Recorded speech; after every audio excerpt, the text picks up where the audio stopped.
Boa noite a todos e a todas. Meu nome é Helder Souza Santos. Eu digo que é um prazer estar com vocês nesta noite de quinta-feira para refletirmos sobre sentimentos humanos, mais especificamente sobre ansiedade em jovens. Eu tenho doutorado em estudos linguísticos, sou professor de língua portuguesa e redação do Instituto Federal Triângulo Mineiro, campus Paracatu, onde também desenvolvo pesquisas sobre linguagem. Conosco teremos nesta noite Mariana Guimarães de Lácio. Mariana é psicóloga e mestre em psicologia pela UFMG, Universidade Federal de Minas Gerais, FAFI. Também doutora em linguística pela referida instituição.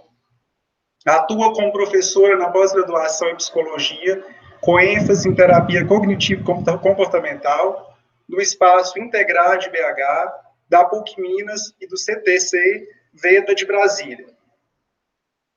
Bom, passamos efetivamente a palavra para a psicóloga Mariana.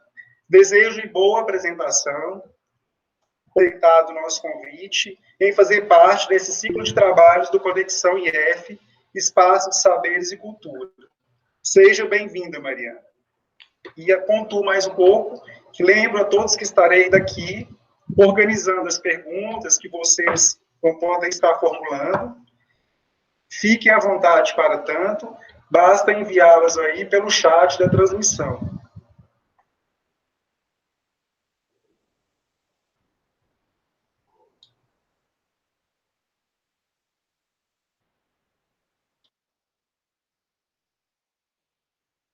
Oi, gente, tudo bom? Eu quero agradecer, antes de mais nada, ao professor Helder e ao professor Igor, que está aqui dando suporte técnico, e dizer...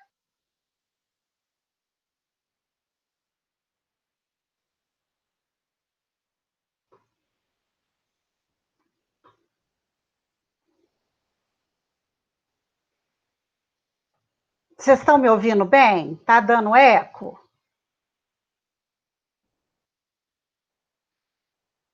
Está tranquilo? Então, pronto.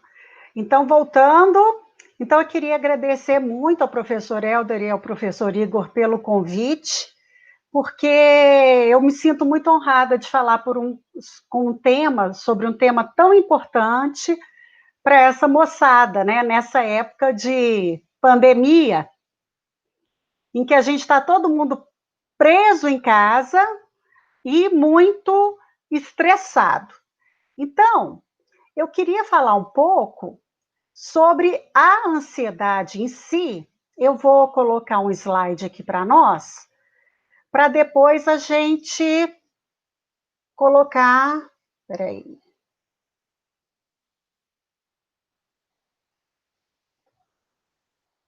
Para a gente poder...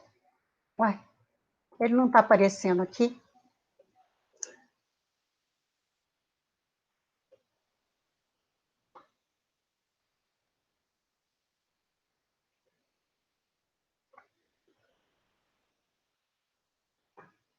O arquivo já estava aberto, mas não está aparecendo aqui. Para eu colocar na tela. Deixa eu cancelar e tentar de novo. Apresentar agora uma janela. Bom, então vamos sem. Então, o que nós vamos falar um pouco hoje? Nós vamos falar um pouco sobre o que é a ansiedade, né?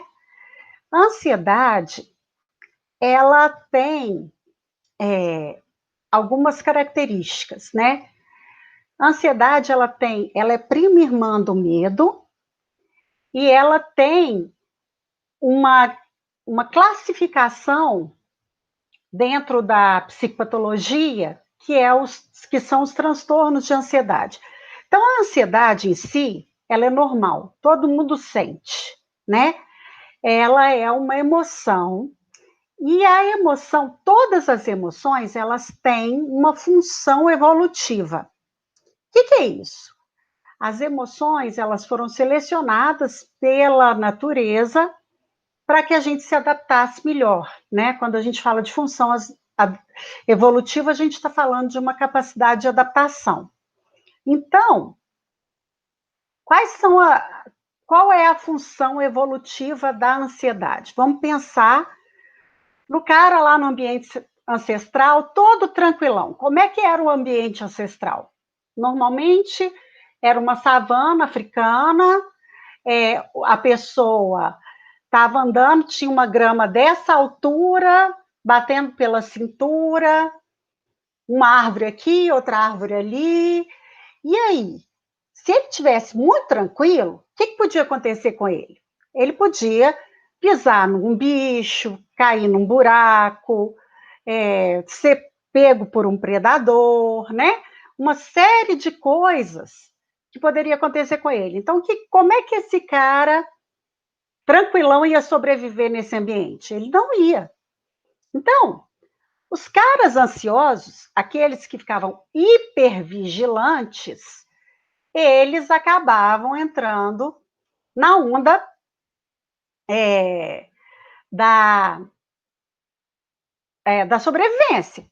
Eles sobreviviam, porque, afinal de contas, quanto mais a gente ficar hipervigilante, mais a gente está tendo condição de observar os perigos da vida. Então, qual que é a diferença entre a ansiedade normal e a ansiedade patológica, né? A ansiedade normal, ela deixa a gente alerta para os perigos da vida, mas ela não paralisa a gente. A ansiedade normal, ela ajuda a gente a funcionar no mundo. Já a ansiedade patológica, ela vai paralisar a gente. Vocês já conheceram alguém que teve um ataque de pânico? Num ataque de pânico, você para e acha que vai morrer, né? Você tem coração disparado, você sente tontura, você sente dor de barriga, você tem calafrio, sua frio e tal. Então, a ansiedade patológica, ela é ligada a essa dificuldade na vida. Qualquer problema, qualquer emoção, ela pode virar problema quando ela for incapacitante. Então, para a gente dizer que a gente tem uma ansiedade que não é legal, a gente tem que ter um prejuízo funcional clinicamente significativo. E é nessa hora que os pacientes vêm buscar ajuda, né? Então, o que a gente faz? Como é que é? Ah, professora, e o medo? Então, o medo você falou que o medo é primo da ansiedade. Tem hora que o medo é bom? Tem. O medo, qual que é a função do medo em termos de evolução da espécie? O medo, ele serve para a gente preservar também a nossa vida, né? E uma das coisas interessantes sobre o medo e a ansiedade é que as aprendizagens de medo e de ansiedade, elas são as mais fortes e mais rápidas. O nosso cérebro, ele percebe o perigo e ele associa os neurônios de maneira muito rápida e muito eficiente e muito duradoura. Então, para a gente entender qual que é a diferença entre o medo e a ansiedade, o medo é uma resposta emocional a uma ameaça iminente, real ou percebida, tá? Então, para a gente ter medo, tem que ter uma ameaça real. Agora, a ansiedade é uma antecipação de uma ameaça futura. Então, por exemplo, a gente está aqui, nesse ambiente em que tudo é remoto, a gente está vivendo, falando com o computador, que eu estava falando com o professor Helder e com o professor Igor mais cedo um pouco, que eu nunca usei tanto computador na minha vida. Aí, você tem uma prova difícil. E aí você está aqui, ai meu Deus, será que eu vou aprender direito? Será que essas aulas eu estou dando conta de entender e tudo? E vai ter a prova? Isso é ansiedade. É o medo, né? Mas ligado à antecipação de uma ameaça futura. Certo? Então, quando a gente tem medo mesmo, a gente tem preparação do corpo para lutar ou para fugir. Então, toda vez que você tem medo, você fica tenso, você entra em prontidão, seu corpo está preparado ou para se defender ou para sair fora. E a ansiedade, ela vai ter essa tensão, e assim, o medo, quando a ameaça passa, ele vai embora. Agora, a ansiedade, como ela é uma antecipação de um perigo futuro, a gente tem, assim, uma tensão muscular e uma vigilância de longa duração. Então, o medo, ele tem começo, meio e fim. A ansiedade, não. A ansiedade, ela fica... E é por isso que, muitas vezes, a gente tem dor nas costas, dor no pescoço, cefaleia tensional. O que é isso, professora? É dor de cabeça de nervoso, né? Então, quando a gente tem a ansiedade pode levar à dor muscular, certo? E muitas vezes, quando a gente é ansioso demais, a gente tende a evitar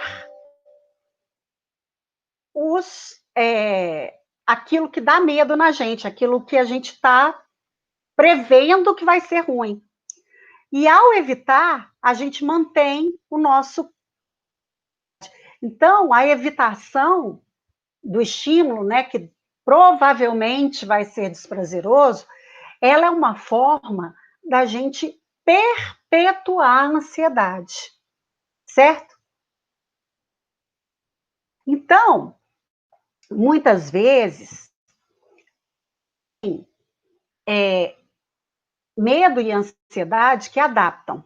Por exemplo, você vai andar na rua, lá em Belo Horizonte, no centro da cidade, 3 horas da manhã, se você não ficar com medo, você tem problema.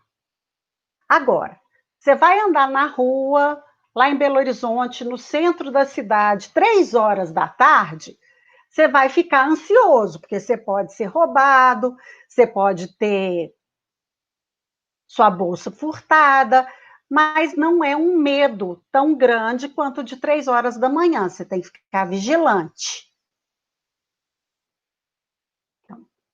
Entenderam? Estamos interestaduais aqui, quem está falando. Gente, todas as perguntas serão respondidas no final da live. Então, tá bom. Eu estou aqui meio que fuxicando o chat também para saber. Aqui, a Daniela falando. Você está doido? 3 horas da manhã, já estou ansiosa aqui. Não, Daniela, com razão.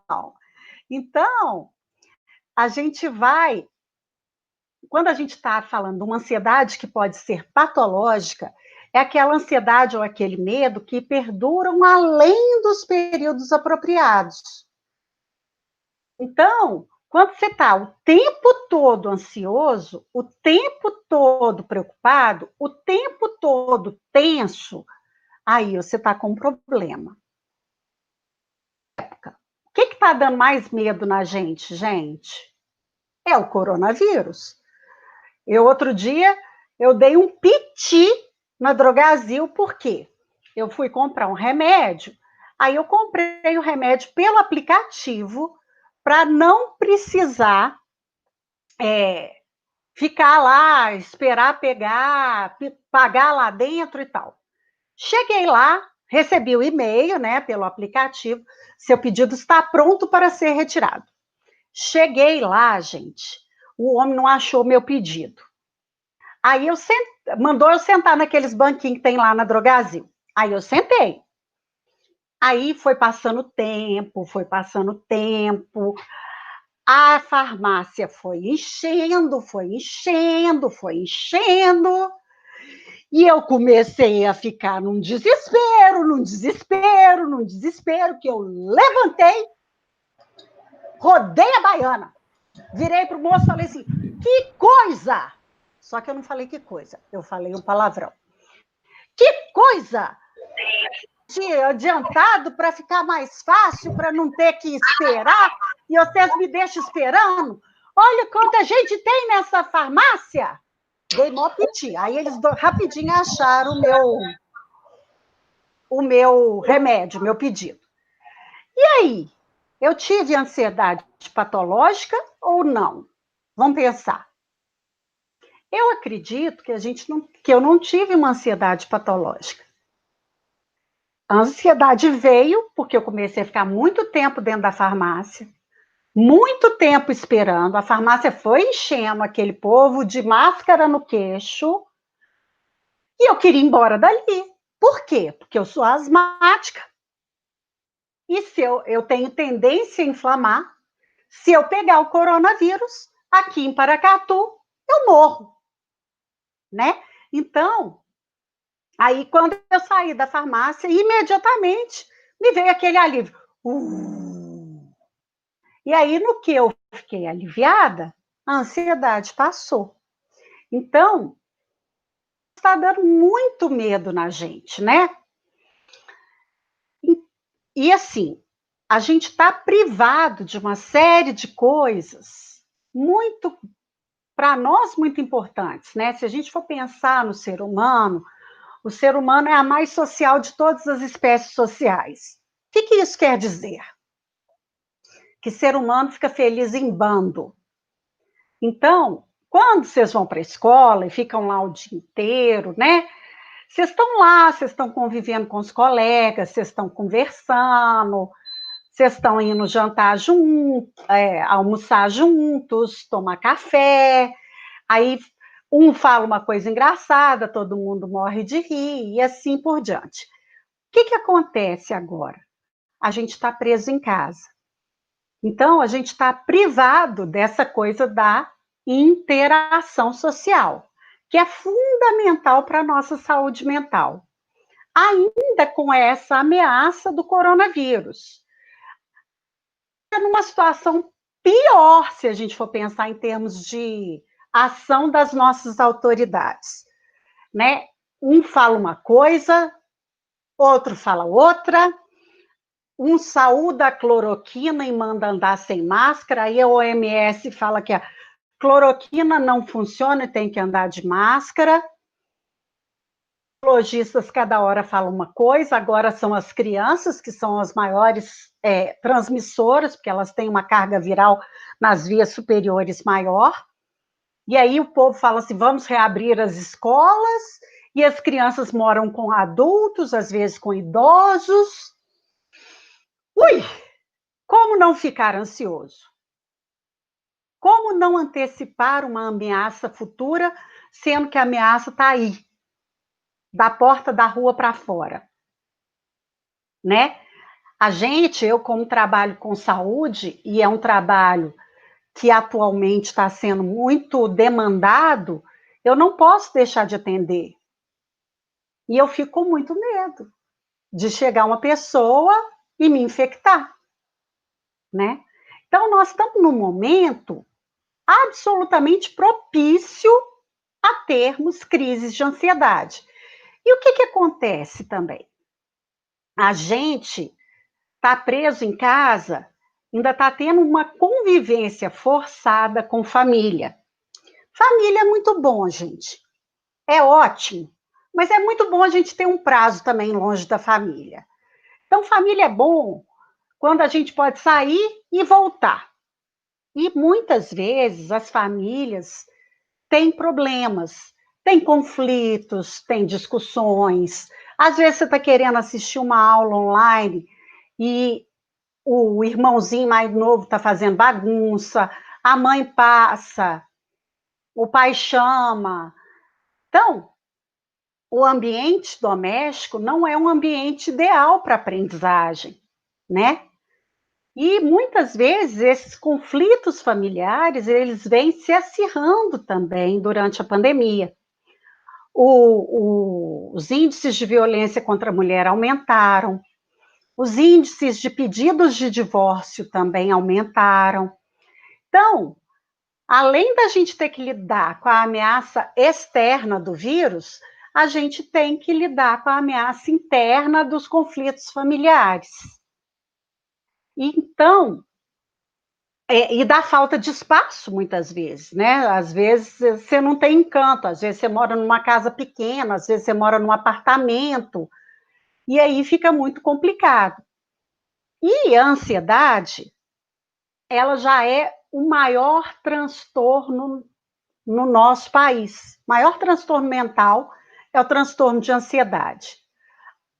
Ao longo da vida, 30% das pessoas elas vão sofrer algum transtorno de ansiedade. E ela é democrática. Ela atinge de mamana a caducano. Então, do novinho ao velho, todo mundo um dia pode ter uma crise de ansiedade. Só que ela é mais frequente nas meninas do que nos rapazes. Então, pensando nesse quadro, um quadro altamente ansiogênico, um quadro em que a gente tem uma ameaça interna, são os conflitos familiares, e uma ameaça externa, que é o coronavírus, em que a gente é privado da convivência social, muitas vezes é privado da atividade física, porque a gente fica preso dentro de casa, e a atividade física é uma das coisas mais importantes para ajudar a controlar a ansiedade. Aí a gente começa a comer demais, aí começa a engordar demais, e aí fica ansioso porque está gordo, e assim por diante. Diante desse quadro e da perspectiva de que a ansiedade já era muito prevalente, agora ela deve estar muito mais prevalente, né? E como é que a gente sabe que a gente está tendo ansiedade, professora? A gente sabe porque a gente tem coração batendo, né? Dor no peito, que não é do coração, palpitação, desmaio, piriri, vertigem, tontura, suor frio. Quando você está com esse quadro, você está tendo uma crise de ansiedade. Muitas vezes as pessoas têm crise de ansiedade, vão parar, sabe aonde? No cardiologista. Por quê? Porque elas acham que estão tendo um ataque do coração. Só que não. Elas estão simplesmente tendo um ataque de ansiedade. E por que isso, professor? Por que esses sintomas? Bom, lembrando lá que a ansiedade é fundamental para a nossa sobrevivência, porque ela leva a uma hipervigilância. E ela está relacionada com o medo, e a função do medo é nos preparar para lutar ou para fugir. Esses sintomas que a gente tem, eles estão relacionados à ativação de uma parte do sistema nervoso autônomo, chamada sistema nervoso simpático. O simpático, ele é responsável pela preparação do nosso corpo para lutar ou para fugir. Então, o simpático faz o coração bater mais rápido, ele faz dilatar a pupila, ele faz ele solta o intestino, solta a bexiga. E vamos pensar em termos de sobrevivência no ambiente ancestral. Coração batendo rápido, ele bombeia mais sangue. Aí a gente fica mais processando, o metabolismo aumenta, a gente fica processando mais energia, a gente consegue ficar mais forte, a gente consegue ficar mais pronto para reagir. O suor frio, ele é um lubrificante natural. Então, imagina, vem o leão lá na África, né? E faz assim no você, ó. Você não está com roupa, né? Porque você é pré-histórico. Aí, você está todo suado de suor frio. O que acontece? Você escorre e sai do abraço do leão. Por que dá tontura ou vertigem? Porque ele dilata a pupila para a gente perceber as coisas mais pela visão periférica. Aí a gente consegue ver a hora que o predador está chegando. E por que solta o intestino? Porque aí a gente fica fedido, aí o leão vai dar aquela cafungada no você, assim. e vai falar assim, tá podre, não vou comer não. Entendeu? Então, esses sintomas, eles são sintomas que, para o ambiente ancestral, eles eram muito adaptativos. Só que a gente não vive mais no ambiente ancestral, né? E aí, o que, que acontece? A gente começa a achar que está tendo ataque cardíaco, que a gente está ficando doido, que vai morrer.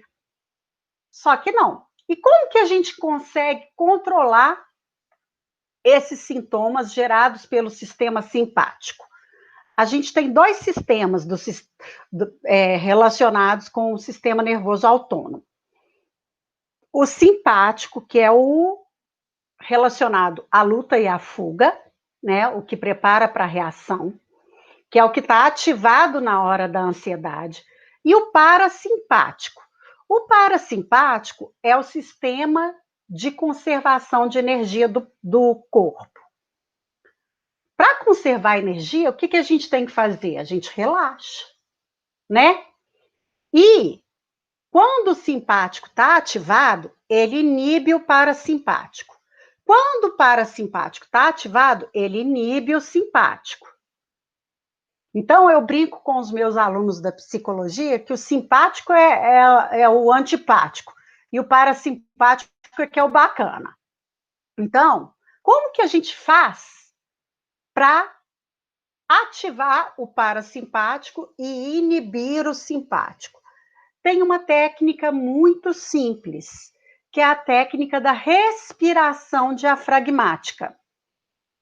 A gente tem um músculo, deixa eu levantar aqui para vocês verem. A gente tem um músculo aqui, ó, que ele é o músculo que apoia o nosso pulmão, tá? Esse músculo aqui é o diafragma.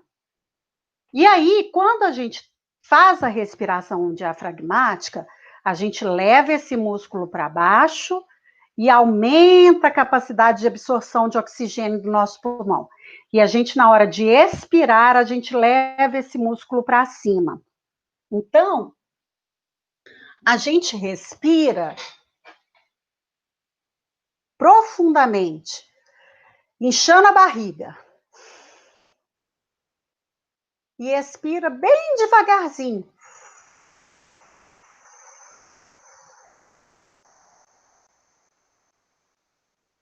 Com isso, o que, que acontece? A respiração profunda e lenta, ela vai te ajudar a ativar o parasimpático e, portanto, inibir o simpático. Então, para vocês não esquecerem da técnica, é assim, ó, cheira a florzinha e sopra a velhinha.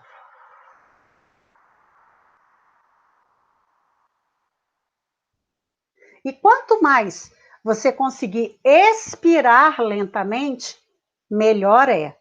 Quem já fez yoga ou faz yoga vai saber que essa é a respiração ligada aos exercícios de yoga, né? O pessoal do yoga chama isso de pranayama, que é uma palavra em sânscrito que vem de prana, absorção do prana. O prana é a energia que está por aí, né? Então, na hora que a gente respira profundamente e expira devagar, a gente estaria absorvendo o prana, fazendo o pranayama. E dentro da ansiedade, a ansiedade ela tem muitas formas de se manifestar. Em criança, a gente vê muito transtorno de ansiedade de separação. O que é isso? É quando a criança vai sair de perto dos pais e tal, e ela dá um mó piti, não consegue ficar longe dos pais. Tem também mutismo seletivo. Tem. O que é o mutismo seletivo? É aquela criança também, normalmente é criança, mas pode ter adulto também, que não fala porque não quer, só fala com algumas pessoas. Ela não é muda, mas ela se recusa a falar. A fobia específica. A fobia específica é aquela fobia de alguma coisa. Então, eu tenho, por exemplo, eu tenho uma fobia, que eu tenho claustrofobia. O que é isso? É o medo de ficar trancada num buraco. Aí teve uma vez que nós fomos para Cartagena, na Colômbia, e tinha um forte enorme.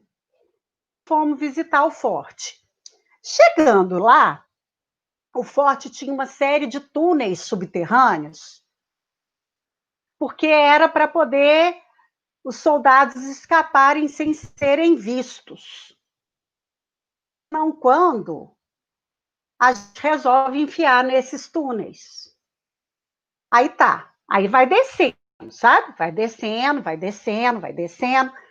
Enquanto estava dando para eu ver, aí tem os túneis paralelos, assim, que dão fora. Enquanto estava dando para eu ver o lado de fora, eu levei numa boa. Quando chegou num ponto da descida, que eu já não via mais o lado de fora, que estava tudo escuro, e Cartagena é uma cidade muito quente, então estava muito calor.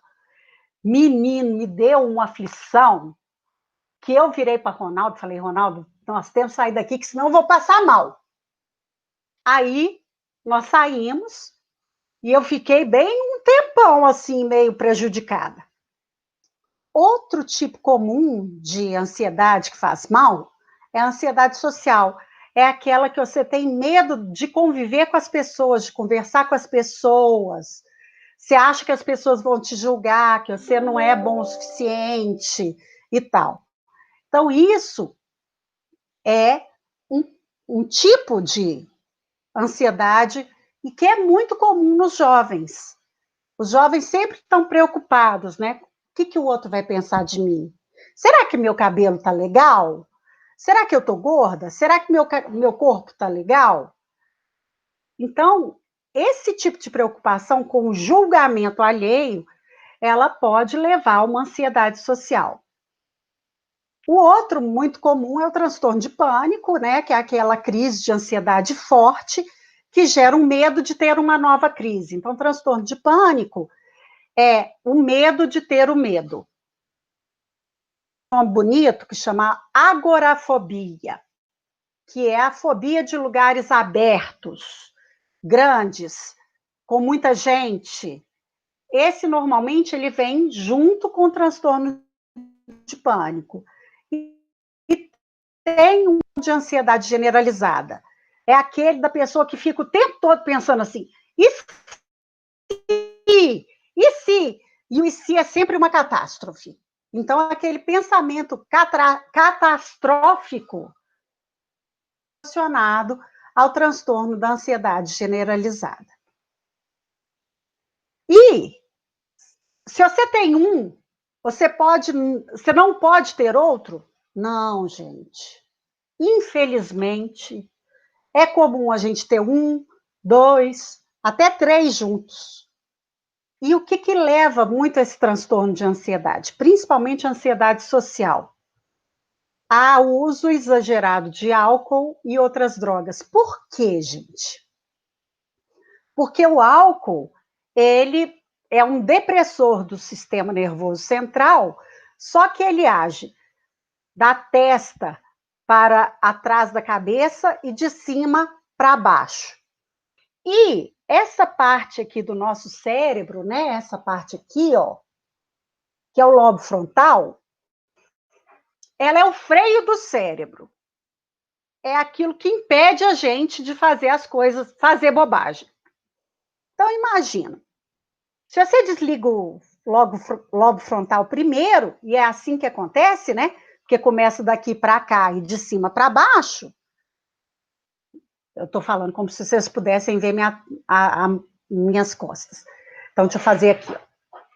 Ele começa daqui para cá e de cima para baixo, vai desligar primeiro o lobo frontal.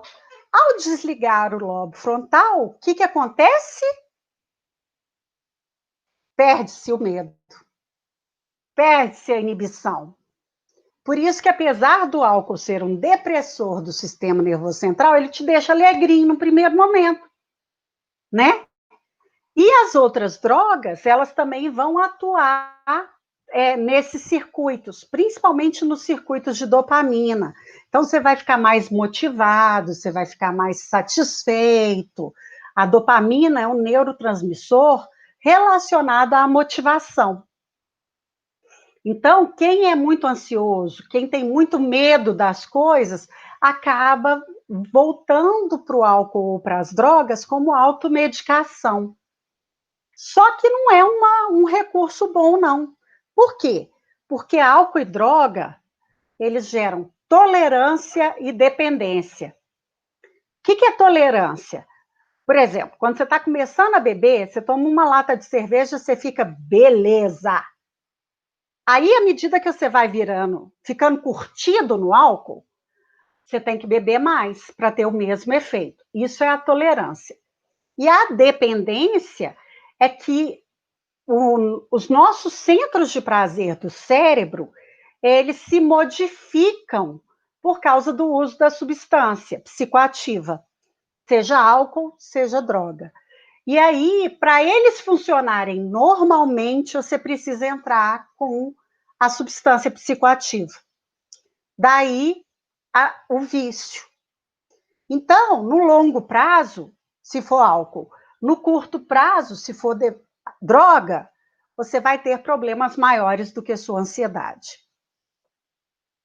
E a gente tem também, muitas vezes, associação com depressão. Por quê? Porque quando a gente fica muito aflito o tempo todo, a gente começa a cansar. E aí, esse cansaço, ele vai levando a gente a uma desesperança. E a depressão é um transtorno de humor. Então, você fica triste, desanimado, desesperançoso, cansado demais. Então, o excesso de ansiedade, ele pode levar à depressão.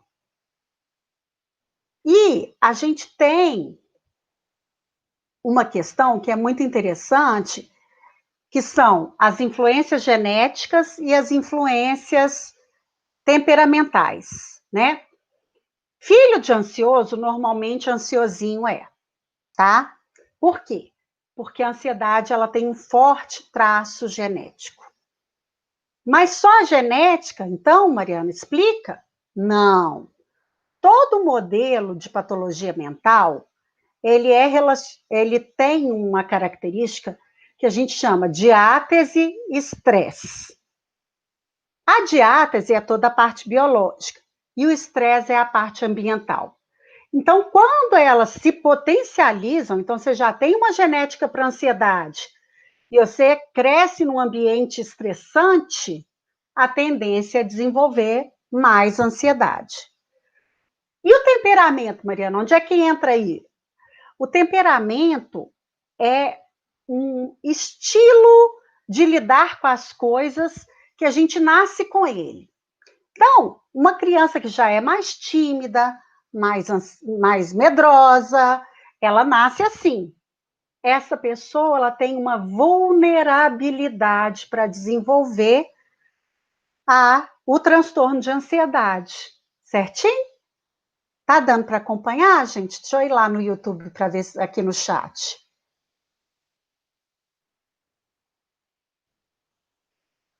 Tem uma pergunta legal aqui, ó. Depois que identificar como sair desse quadro clínico. Pois é. Como sair desse quadro clínico? Primeira coisa, busque tratamento. Psicoterapia e medicação quando necessário. Para ansiedade, normalmente, a psicoterapia cognitivo-comportamental, ela é extremamente eficaz. Quando que a gente precisa entrar com a ansiedade? Com a medicação, desculpa, gente. Quando que a gente precisa entrar com a medicação? Quando a gente não está tendo resposta na terapia. Então, a gente começa primeiro a terapia para ansioso, tá, gente? Começa primeiro a terapia. Se a gente não tem resposta com a terapia, a gente associa com a medicação. E qual que é a medicação para transtorno de ansiedade? a gente tem duas classes de remédio possíveis. Então, a terapia é terapia cognitivo-comportamental. É a única que tem base em evidência científica e que é comprovadamente extremamente eficaz para transtorno de ansiedade. Então, voltando lá na medicação, a gente tem duas classes de remédio: os antidepressivos e os ansiolíticos. Os antidepressivos, por que eles funcionam para a ansiedade? Porque eles aumentam a serotonina e daí eles dão uma relaxada. E o ansiolítico? O ansiolítico ele vai atuar no GABA, que é um outro neurotransmissor, chama ácido aminogama butírico. Mas como a gente não vai falar esse nomão toda vez, a gente apelidou ele de GABA. O GABA é um neurotransmissor inibitório. O que isso quer dizer? Ele diminui o funcionamento do nosso cérebro. Ele lentifica o nosso cérebro. Com isso, ele também faz com que a gente entre num estado mais de calma. Qual dos dois que é melhor? Depende. Se você está tendo uma crise de pânico, o antidepressivo não vai te ajudar. Então, tem que entrar com ansiolítico. Se você tem uma ansiedade generalizada, o antidepressivo é melhor, porque ele não gera nem tolerância nem dependência. Por exemplo, se você entra com 20 miligramas da fluoxetina e você dá certo com ela, é com essa dose que você vai continuar. Agora, o ansiolítico, o que é o ansiolítico? É o Frontal, Rivotril,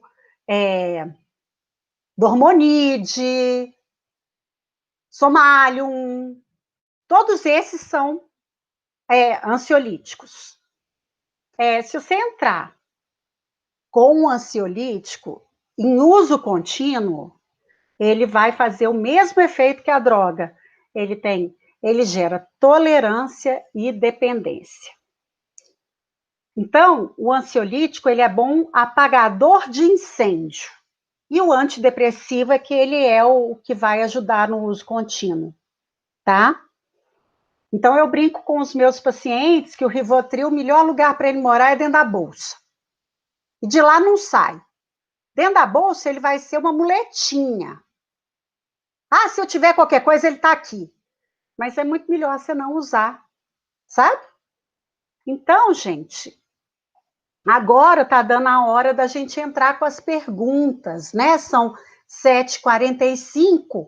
Eu acho que eu já passei uma visão geral da ansiedade e eu estou louca para esse momento das perguntas para a gente poder conversar. Que uma das coisas que eu não gosto é de falar sozinha. Então, professor Helder, vamos começar com as perguntas?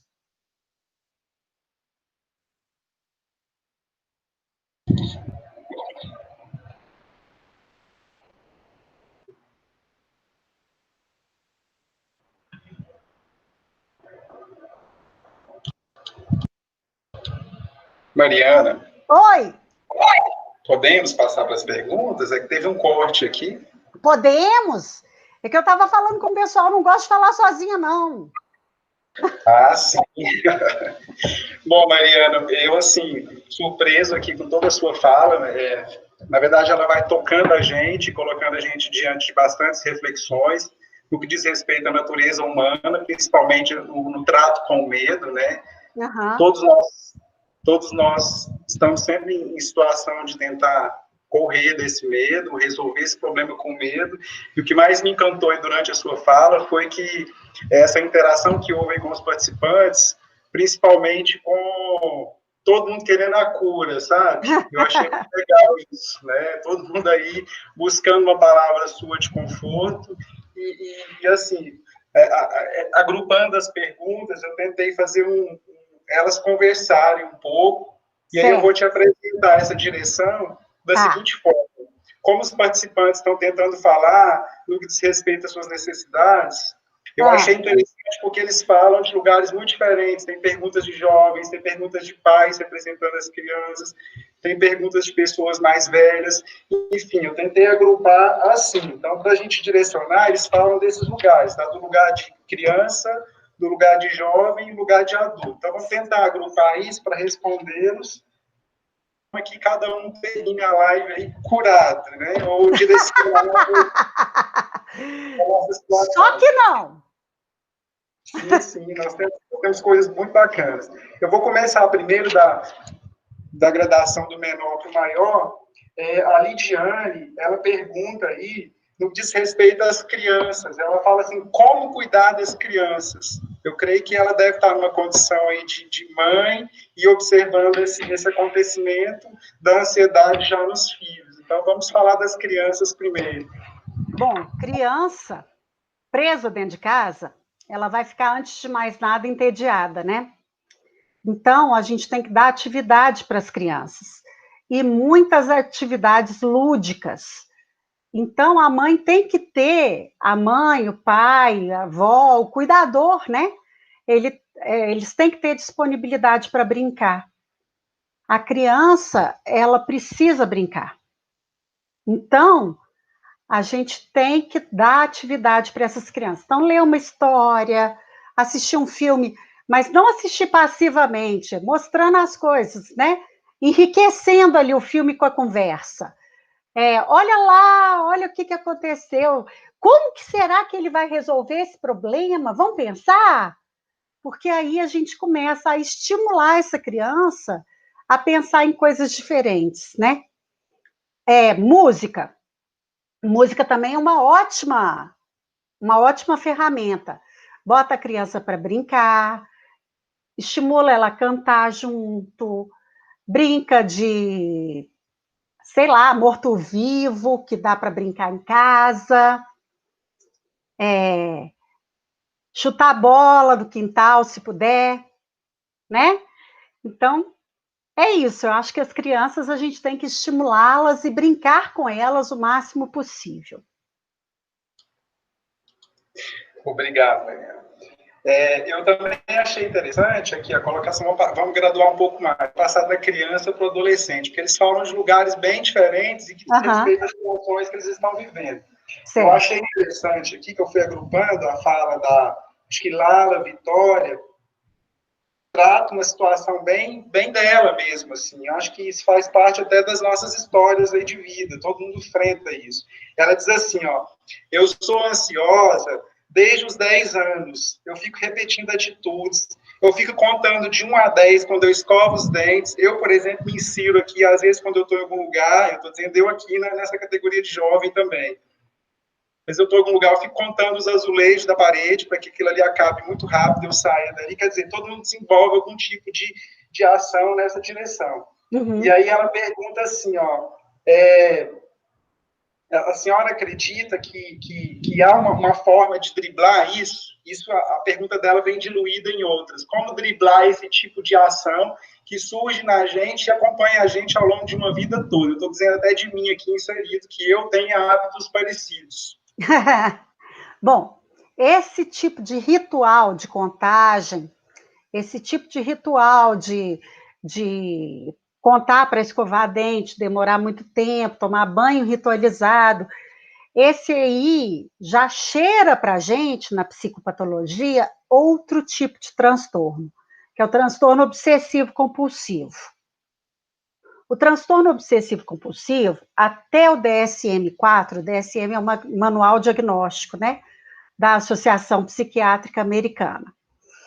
Até o DSM-4, ele era agrupado com os transtornos de ansiedade. Agora, ele virou uma classe própria, tá? Ele tem uma classe própria. Isso não significa que ele não esteja ligado à ansiedade. Toda vez que a gente tem um ritual, ele é uma estratégia compensatória para a gente diminuir essa ansiedade. O que é uma estratégia compensatória? Ela é um comportamento que a gente faz para diminuir o sintoma, mas mantém a minha crença. Vou pegar lá a fala do professor Helder para exemplificar. A impressão que eu tenho é que eu quero sair rápido. Sair rápido por quê? Ah, porque aqui está ruim, porque eles estão olhando para mim, porque eles estão me julgando, ou alguma coisa assim. Então, você faz o ritual para se distrair, e na distração você diminui a sua ansiedade e você volta, mas você mantém a sua crença, que é uma crença de desvalor ou de desamparo, né? Então, quando é o toque, a técnica, né, padrão ouro para tratar o toque, é exposição e prevenção de ritual. O que é isso? Você vai se expor àquilo que te dá ansiedade e vai controlar o seu comportamento de ritual. Por que a gente vai controlar o comportamento e não a ansiedade, o pensamento? Porque emoção e pensamento, gente, a gente normalmente não consegue controlar. Comportamento a gente consegue. Então, a gente vai se expor e vai controlar o nosso comportamento de fazer o ritual. Ou seja, a gente vai parar com a estratégia compensatória. Daí, o que a gente vai fazer? A gente vai passar por um processo que chama habituação. O que é o processo de habituação? A gente acostuma com aquele estímulo e ele deixa de ser tão ruim, tão aversivo, né? Então, agora, como que a gente vai trabalhar as crenças que estão por trás do ritual? De novo, psicoterapia cognitivo-comportamental. Gente, terapia cognitivo-comportamental é a terapia comprovada para tratamento de transtornos de ansiedade. Ok, Mariana. E aí também uma outra questão aí, que também tocou aqui, que vai nessa direção da Lara Vitória, foi também a Daniele. Ela traz uma questão aqui interessante, porque a grande questão a literatura especializada está sempre pontuando para a gente, na área da psicologia, eu tenho algumas pequenas incursões nessa direção, elas sempre falam sobre a questão de, às vezes a gente não quer se curar, né? A gente quer que o problema continue existindo, porque a gente precisa ficar rodando ao redor desse pino aí do resta um, né? A gente está sempre rodando ao redor do problema. Então, será que a gente quer se curar mesmo? E aí a Daniela traz uma pergunta muito interessante, que ela fala assim, ó, e aí, eu descubro que eu tenho ansiedade. E aí, depois eu descobri que eu tenho ansiedade, como eu sair desse quadro? Pois é. Aí, eu vou falar com você, professor Helder, que a ideia de será que a gente não quer se curar, essas coisas assim, isso tem muito a ver com a perspectiva psicanalítica, né? Isso chama a compulsão à repetição. A gente, na terapia cognitivo-comportamental, a gente não acredita nisso, não. Se a pessoa está sofrendo e ela vem buscar terapia, não é que ela quer perpetuar o sofrimento, ela quer resolver o problema, certo? E daí, o que a gente faz? A gente vai trabalhar os sintomas, né? E as crenças que estão por trás dos sintomas. A perspectiva básica da terapia cognitivo-comportamental é que um pensamento gera uma emoção que gera um comportamento. A gente mudando esse pensamento, a gente muda a emoção e muda o comportamento. Só que a coisa não é linear assim. Você pode começar, às vezes, pelo comportamento, a gente pode começar pelo pensamento, a gente pode começar pela emoção. Então, o que eu falo? Como se livrar da ansiedade patológica? Porque a ansiedade normal, todo mundo vai ter. Eu não sou coach para prometer a felicidade e o bem-estar eternos e a riqueza fácil, né? Eu sou psicóloga. Aí eu vou dar uma real. Ansiedade a gente vai ter para sempre. Porque é uma emoção, como eu falei, que ela foi selecionada pela natureza e ela é extremamente adaptativa. Ela serve para a nossa sobrevivência. Então, para a gente ficar livre da ansiedade patológica, é buscar ajuda, fazer terapia.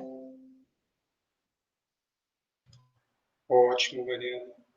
Mariana, uma última pergunta agora para a gente encerrar, que ela vai agrupar todo um conjunto de falas dos participantes. Ela vai dizer, ela vai passar pelo Ronaldo, ela vai passar pela Cleide Eduarda, e acho que ela vai responder com bastante força e toda essa discussão que você trouxe para a gente essa noite. O Ronaldo foi direto com a pergunta como tratar a ansiedade, mas a pergunta dele vai desdobrar, ele foi assim, objetivo, a pergunta dele vai desdobrar na resposta que você trouxe, uma possibilidade que diz respeito à respiração, né? Aprender a respirar. Isso. E aí a Cleide Eduarda, ela traz essa pergunta em direção à respiração que volta lá no Eduardo, no Ronaldo. Ela vai dizer o seguinte, ó, a respiração, então, pode ser controlada e funciona, né, doutora? E aí a Cleide vem o seguinte, ó, como se concentrar, ela está dizendo da concentração agora, como se concentrar na respiração quando se está em crise ou com pensamentos. Boa pergunta. Ó, quando a gente está numa crise de pânico, a gente tem que fazer o seguinte, a gente tem que desviar a nossa atenção do interno para o externo. Porque quando a gente está numa crise de pânico, a gente começa a prestar atenção no coração, na respiração, no suor, na cabeça. Então, você tem que levar a sua atenção para o mundo. Então, uma boa estratégia, assim, é contar quantas coisas verdes tem por aí. Ou então, conversar com alguém. E se a crise estiver no pico, é entender que ela passa. Emoção, gente, é onda. Ela vem e ela vai.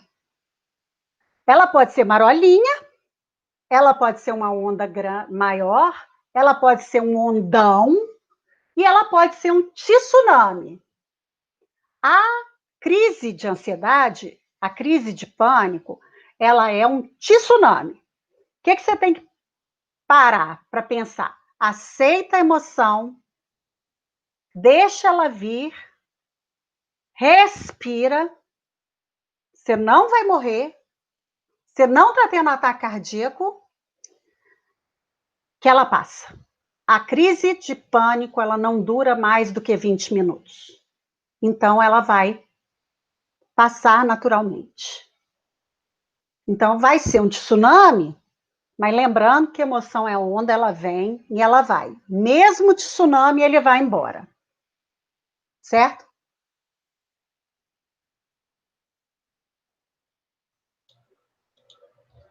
Bom, Mariana, a gente já estoura o tempo agora de 60 minutos, né? A gente, assim, queria muito, mas muito mais, tá? Temos um rol de outras perguntas aqui, os nossos convidados que nos perdoem se alguma coisa ficou faltando, mas eu tentei fazer com que essas perguntas, como eu disse no início, elas conversassem, tá? Eu reforço o meu muito obrigado por ter participado com a gente neste momento. Será sempre bem-vindo ao Instituto Federal para fazer essa fala para a gente, tá?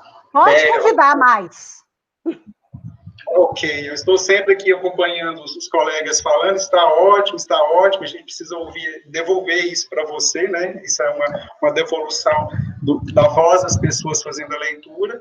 Eu quero agradecer, então, primeiramente a você, em seguida os nossos colegas servidores que têm trabalhado incansavelmente para que esse evento aconteça, ao Igor, que está nos dando suporte, ao Fagner também. O Igor está perguntando o negócio do café. O que ele falou do café?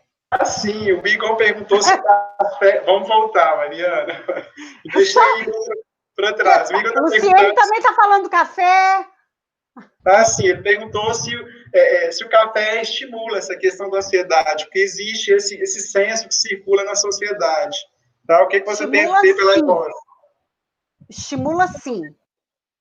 O café, a cafeína, ela é um estimulante do sistema nervoso central. Então, ela aumenta a atividade do nosso cérebro, por isso que ela faz com que a gente fique mais alerta. Só que cafeína em excesso, ela pode levar a um aumento da ansiedade. Então, tomar energético demais, tomar pílula de cafeína, sabe? Essas coisas, elas podem... guaraná em pó. Tudo pode levar a uma crise de ansiedade. Então, o que a gente faz? A gente bebe café na medida. E cada organismo responde ao café de uma maneira diferente. Outra coisa, café também vicia, então, por exemplo, gera tolerância. Então, por exemplo, eu tomo litros de café por dia e não me deixa ansiosa. Por quê? Porque eu já estou absolutamente tolerante para cafeína. E eu passo mal sem café. Se um dia acabar o mundo e acabar o café, no apocalipse zumbi, o que vai me matar não é o zumbi, não, é a falta de café.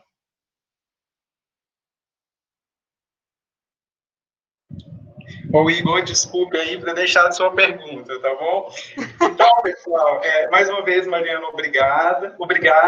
Eu quero agradecer também aos nossos parceiros, ao Instituto Federal do Mato Grosso do Sul, que estão aí nos apoiando aí nessa região aí de interestado aí, né, que tem nos apoiado aí com o apoio da professora Mariana. Quero agradecer também ao pessoal da Universidade do Estado de Minas Gerais, a UEM, também outro parceiro nosso aí com o trabalho, aos nossos participantes que nos deram aí o ouvido e o carinho, o zelo. Nós vamos continuar com o trabalho até novembro, e o trabalho pode se desdobrar em outros trabalhos. Então, esse aqui é a nossa sementinha, o nosso canal que a gente está criando.